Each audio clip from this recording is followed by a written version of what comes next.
Hoy quiero retomar el tema del fútbol mexicano con una noticia que hace poco resonó bastante, y esa noticia pues es la del anuncio de Diego Coca como el nuevo seleccionador nacional, cosa que a mí me deja muchas cosas para reflexionar, muchas cosas que pensar, y sobre todo lo peor de todo es que deja mucha incertidumbre, sobre todo para el aficionado mexicano que tiene todavía esperanzas o algún tipo de expectativa en el proyecto de selección nacional. Primera cosa con la que quiero comenzar es que el señor Alejandro Irarrágorri menciona hace poco en una entrevista, digamos una actualización acerca de este tema, donde confirma que la decisión se tomó de forma unánime, ¿no? Eso dicho en sus propias palabras. Cosa que tú dices, bueno, está bien, pues fue de forma unánime, lo que sea. Pero eso quiere decir que la selección mexicana está siendo manejada por un tercero, no por las personas que trabajan en federación. Cosa que lógicamente no es ningún descubrimiento, no estamos descubriendo el hilo negro, ni estamos viendo la Matrix o alguna cosa similar. Pero te estás entendiendo que no deja de estar mal, porque estás hablando de que la selección mexicana está a merced de un servicio de algún tercero, o sea, no está al servicio de la Federación Mexicana, de los intereses de la propia selección, está intereses de alguien más.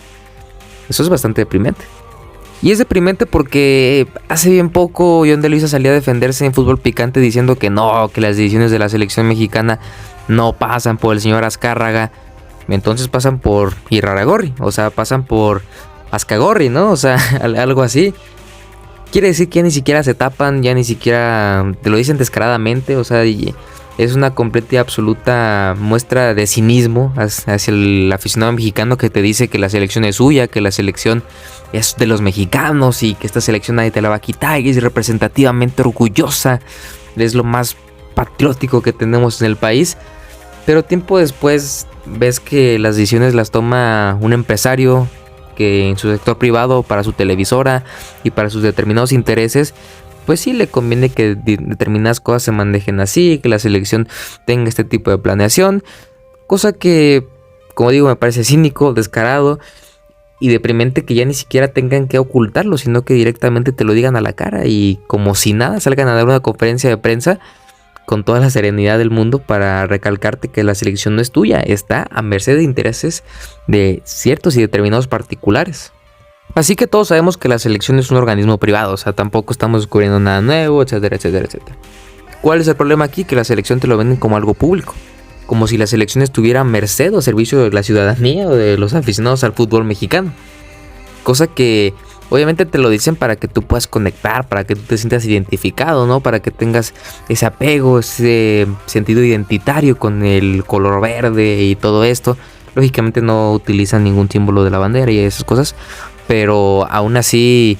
pues tratan de hacerte la selección lo más parecida a lo que sería el símbolo patriótico exacto que representa a México. Pero pues al final de cuentas terminan tomando decisiones que benefician solo a ellos, que solamente tienen en consideración a sus intereses. Y como digo, es algo privado, pero que te lo venden como si fuera tuyo, como si tú tuvieras un poder de decisión sobre ese equipo, sobre ese proyecto, sobre esa planeación en cuanto al ámbito deportivo y económico de un proyecto privado como es Selección Nacional. Ahora, una cosa es que te intenten engañar y decir que la selección es tuya, eso pues, bueno, lo llevan haciendo toda la vida. Otra cosa bastante diferente es que ni siquiera te reconozcan como el aficionado principal, porque en esta misma entrevista que dio Irarrágorri, él dice y menciona que en la Liga MX, o sea, hablando de Liga MX, no existe el ascenso ni el descenso porque en la MLS así no es, porque en el país donde ellos están, en Estados Unidos, así no funciona. O sea, quiere decir que el principal público al cual está dirigido el fútbol mexicano, y aquí es donde sí engloba la selección, es el público mexicano, pero que reside en Norteamérica. Cosa que es una cachetada, o sea, es una completa mentada de madre al público mexicano que tantos años pues ha sido el soporte de ese equipo pinchurriento que no logra nada. Entonces, verdaderamente, pues sí llega a ser una cosa bastante absurda y ridícula y muy cínica que ya te la estén diciendo en la cara. Y como digo, no se tapan, o sea, ya ni siquiera les importa, no les interesa nada de lo que la gente pueda decir, porque dicen, igual estos me van a seguir consumiendo y al final de cuentas ni me interesa tanto, lo que me interesa más es que me consuman los que están en el norte. O sea, que lógicamente estamos hablando de, pues, o sea, es una patada total, es una puñalada por la espalda al público que ha apoyado muy ciegamente a un equipo bastante endeble y grisáceo como es el de la selección mexicana. Entonces entendemos que el producto selección mexicana es algo muy jugoso. O sea, si fuera filete sería el de arrachera seguramente. Porque la selección mexicana no solamente es una mina de oro para los que trabajan ahí, sino para los que la presiden, para los que la integran bastante más abajo. E incluso pues en algunas ocasiones incluso se ha rumoreado que pues sirve como pancarta, como una nube de humo para algunas cuestiones políticas en las cuales pues no voy a ahondar en este tema. Pero lo que sí voy a decir es que no por nada el Piojo Herrera cada que puede está pujando por entrar a la selección mexicana. Porque sabe que es el momento perfecto, sabe que está haciendo el ojo en el huracán, todas las personas en México te ven, obtienes una paga asegurada durante 4 años que dura el proceso mundialista y al final de cuentas terminas por tener hasta una especie de endiosamiento por parte del público mexicano como la figura del entrenador de la selección mexicana. Pero al Piojo no se le dio, al Piojo al final de cuentas lo terminaron por rechazar, lo mandaron por un tubo. Creo que el Piojo va a pagar por mucho tiempo lo que hizo con Martinoli. No solamente eso, sino también sus repetitivas y constantes fallas en cuanto al temperamento. Cosa que le vetan y le alejan de muchos equipos que a lo mejor tendría una credencial de por vida si es que se comportara mejor, si es que fuera un técnico bastante más ejemplar, que tuviera más mesura en su temperamento, pero no es así. El Piojo al final de cuentas ya fue desplazado 2 veces por Diego Coca, una en Tigres, otra en selección mexicana, aunque seguramente en selección fue considerando pues ahí por abajito, ¿no? Como una de las opciones, pero no creo que tan importante. Y Diego Coca llega al cargo. Yo veo que Diego Coca llega al cargo más que nada por razones de manejabilidad, cosa que le beneficia mucho a la Federación Mexicana. ¿Por qué manejabilidad? Porque si en algún momento se llegó a hablar de Marcelo Bielsa como alguna posibilidad de que él fuera el director técnico de la selección mexicana, verdaderamente si Marcelo Bielsa acepta por cualquier cuestión de la vida, si existe y llega a darse ese milagro, cuando Marcelo Bielsa se dé cuenta de cómo se maneja esta selección, pues les va a decir, ¿sabes qué? Muchas gracias, yo no acostumbro a hacer esto, pero yo me voy. Al segundo día difícilmente se hubiera quedado sabiendo las constantes trabas que le ponen a los seleccionados nacionales para que puedan trabajar con paciencia y con libertad, no solamente en cuanto a decisiones meramente deportivas de a quién voy a poner o a quién voy a quitar, sino a quién voy a seleccionar, dónde voy a jugar, qué partidos de preparación me van a dar, cómo va a ser el trayecto, cuál es el proceso a mediano y largo plazo que la selección busca con mi llegada o busca con mi presencia. Todo ese tipo de cosas, al final de cuentas, como están tan limitadas para el seleccionador nacional y trabaja en conjunto entrecomilladamente con los directivos, porque es más un plan económico, un plan que suena más jugoso para los directivos que de aprovechamiento para el seleccionador nacional, pues termina por ser una completa burla para entrenadores que buscan trabajar de forma seria y que lógicamente su metodología es la gran base de su éxito, por lo tanto no la pueden alterar por nada del mundo.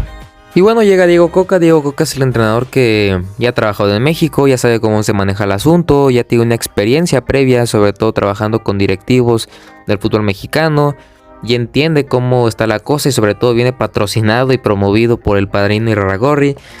cosa que pues le viene muy bien a los federativos, a los directivos, a los dueños de los equipos, para lo que ellos necesitan, para sus intereses, no para el interés deportivo de la selección, no para lo que más le convenga al fútbol mexicano. Y viene Diego Coca, que es un entrenador que yo creo que lo puede hacer bastante bien, aunque no creo que es un entrenador que siga la línea de lo que la selección había perseguido en años anteriores. Era un fútbol más técnico, más de posesión, y ahora incita un fútbol más físico, un fútbol más de recuperación y contragolpe, cosa que lógicamente va a requerir de un cambio importante en cuanto a la generación de jugadores y a la formación de estos mismos para adaptarlos con estas características que le sirvan al entrenador de la selección mexicana. Cosa que yo creo que no me parece que tenga un mal cartel Diego Coca, pero es que el problema no es Diego Coca. O sea, los entrenadores a veces pueden hacer mucha magia, pero al final de cuentas está limitada si no te acompaña de una buena dirección deportiva por parte de tus dirigentes, de tus jefes. Y es que es eso, la ausencia de proyectos es lo que principalmente México se tiene que quitar de encima, porque si México quiere tener mucho más éxito en competiciones internacionales, tienes que producir jugadores que tengan el nivel para tener éxito en competiciones internacionales. O sea, estamos hablando de que Marruecos tenía a Hakim Ziyech, tenía a Hakimi, tenía a En-Nesyri, tenía a Boufal, tenía a Mazraoui, tenía bastante cantidad de jugadores capacitados ya en el alto nivel como para competir y pelear por algo más importante. Una selección medianita como Marruecos tenía mejores jugadores posicionados en mejores equipos, en ligas importantes, compitiendo por cosas importantes en la élite del fútbol. Una selección con un país que tiene mucha menor tradición futbolística que la de México, o sea, entonces estamos hablando de algo que si no tienes la materia prima difícilmente lo vas a lograr. Entonces hay al menos unas 8 o 10 selecciones que están por encima en cuanto a materia prima de México, están por encima de México, y si no produce la materia prima suficiente como para poder pelear en primera instancia, porque aparte hay muy poco tiempo para trabajar del seleccionador nacional previo a una competencia internacional, cosa que lógicamente te va a ayudar mucho que tengas calidad en tus jugadores, porque eso te va a sacar de apuros en muchas ocasiones, cosa que a lo mejor en un equipo pues tienes más tiempo para trabajarlos, para ocultar tus debilidades y enaltecer tus fortalezas. Pero en seleccionador nacional sabes que este trabajo es rápido, es muy veloz, es bastante inoportuno en muchas ocasiones, cosa que le hace al trabajar a los seleccionadores a marchas forzadas, y necesitas la materia prima para tirar de ella, para valerte de ella y tener más posibilidades con respecto a otros equipos. Caso de equipos como Inglaterra, que no es que juegan un fútbol espectacular, pero tienen la materia prima suficiente para competir y pelear en lo alto. Y si tu proyecto es decadente y está más encaminado por el beneficio económico que el deportivo, inventándote chistes como que le vas a dar un diploma, un reconocimiento al que haga más puntos a lo largo del año futbolístico,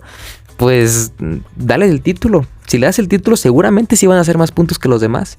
y eso va a ser un premio para la constancia. Y seguramente si permitieras menos extranjeros y facilitaras y promovieras un proyecto de fuerzas básicas bastante más sólido y sostenible, para que los equipos mexicanos, para que los dueños de los equipos mexicanos tuvieran una mayor facilidad y tuvieran una mayor rentabilidad al vender a sus jugadores que crean sus fuerzas básicas, si se creara esa cultura futbolística, lógicamente tendríamos mucha más exportación, habría un fútbol mucho más lleno y enriquecido por parte de mexicanos,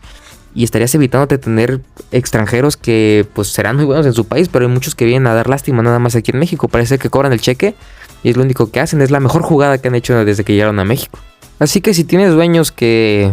te gritan y te dicen en la cara que no, que el fútbol no es negocio, que quién sabe qué tanto, como Salinas Pliego, que sale cada ratito a decir que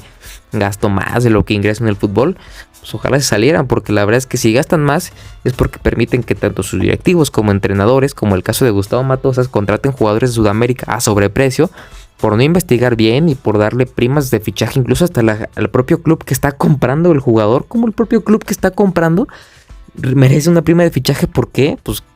porque hay artimañas y porque lo que se denunció por parte de Amir Ibrahim en el Cártel del Gol pues completamente cierto. O sea, muchas veces este tipo de transacciones vienen rodeadas y enarboladas con una mafia que termina por afectar más al comprador y a beneficiarse a los representantes, directivos, técnicos que reciben su mochada de ese tipo de transacciones inútiles. Entonces ahí sí te creo, pero es parte de tu ineptitud o tu inutilidad para dirigir un equipo de fútbol, o porque no sabes o porque no te interesa este tema. Cosa muy diferente a que si tú formaras un jugador en cantera, con los gastos de formación que eso implica, si el jugador te sale bien, lo vendes a un precio bueno, no, pues hiciste un negociazo, pero si el jugador te sale mal, por lo que sea que lo vendas, ya le sacaste, ya le ganaste dinero. Porque solamente lo que tienes que recuperar son los gastos de formación. Pero no existe esa cultura, no existe esa planeación, no existe esa dirección, no solamente en beneficio de la selección mexicana, sino en beneficio de los propios clubes. O sea, es menos gasto y es más redituabilidad con jugadores creados en casa, formados en casa. Pero bueno, pues ahí parece ser que es a donde va el fútbol mexicano. La verdad es que si tú decides caminar sin ningún tipo de dirección, sin ningún tipo de mapa, pues estás caminando a ciegas y directamente al vacío. Y ahí, a ese vertedero, es a donde va el fútbol mexicano. Lo bueno es que es un negocio privado y mientras no se tome dinero del erario público, pues al final de cuentas lo que están haciendo ellos es autodestruirse y autodestruir a su magnífico proyecto, y se están cargando a su gallina de los huevos de oro. Pero bueno, yo lo dejo por acá, nos vemos en el próximo video, adiós.